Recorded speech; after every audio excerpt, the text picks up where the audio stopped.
ito ang third gala performance night ng Pinoy Dream Academy Season 2. Let's now call on our probationary scholars, Jet and Sheng.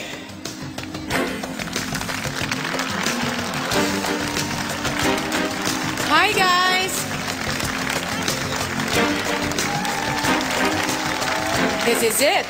Hawak ko na ho ang resulta ng naganap na botohan at ipapaalam ko na ito sa ating mga probies. Ang probie na mananatili sa Academy ay nakakuha ng 51.7% of votes at ang expelled scholar naman ay nakaipon lamang ng 48.93% of votes. Ang pangalang aking babanggitin ay ang pangalan ng probie na iniligtas ng sambayanan. Ang scholar na makakapiling pa ng kanyang co-scholars at magpapatuloy pa ang pag-aaral sa loob ng Academy. Congratulations! Ligtas ka sa linggong ito!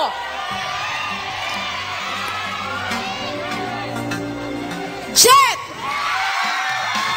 Sheng, I am very sorry. Ikaw ang kauna-unahang expelled sa Pinoy Dream Academy. Jet, maaari ka nang bumalik sa loob ng Academy.